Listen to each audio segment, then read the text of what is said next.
Hi, he's Sergio. I'm Mark, and we're here to answer questions from Groo readers.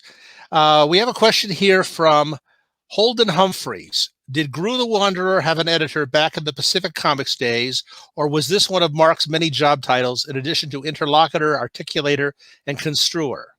Would you like to field this one, sir? Well, it started and I pick up from there. Okay. One of the secrets of the comic book business that some outsiders don't know is that the word editor can mean a lot of different things. The editor of some comics was a ceremonial title, and somebody else did the actual hands-on editing.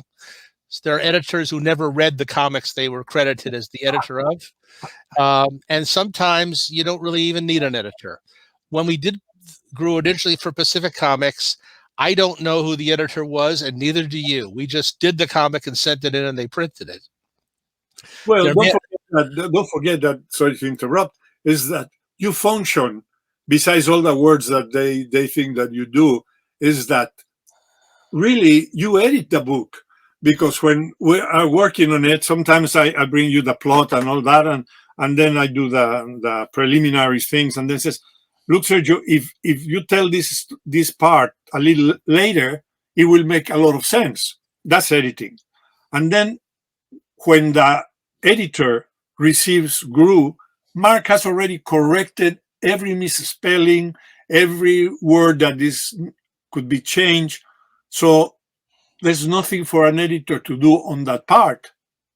And also because I own the character, we have explicitly meant that in the contracts, they cannot change anything except if they consult with us. Yeah, and which has happened about 4 times in all the time we've been doing Groo. Yeah. One time you forgot to draw a character's mustache in. I missed it. They caught it.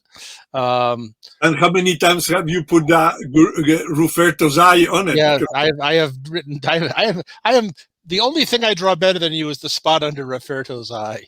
When I worked for Jack Kirby, the one thing I could draw better than him was Superman's emblem. So I drew Superman's emblem on a lot of those stories. And for you, all I can do is the spot under Rufferto's eye. Yeah.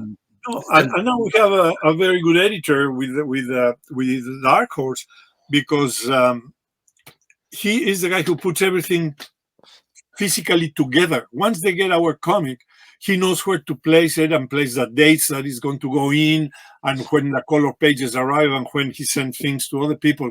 It's a type of organization that he does very well, not only with Groo, but with many other characters. Yeah.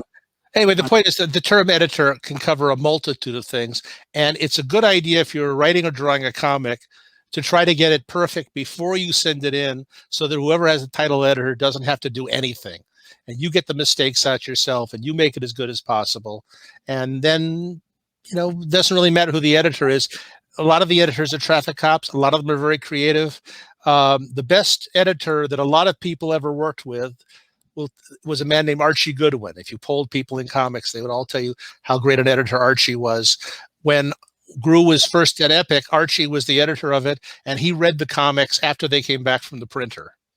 He just assumed we'd fix everything and it would come in. And so they'd say, hey, Mark and Sergio just did another issue of Groo. And he'd go, okay, go ahead and print it. Thank you. And it worked fine. He knew when to interfere and when not to.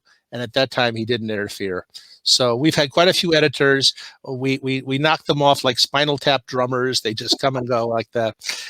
And that's the end of this question for this week. We'll see you next week, same time, same place, with another question for Sergio and Mark. Thank you. Oh, my pleasure. Bye, guys.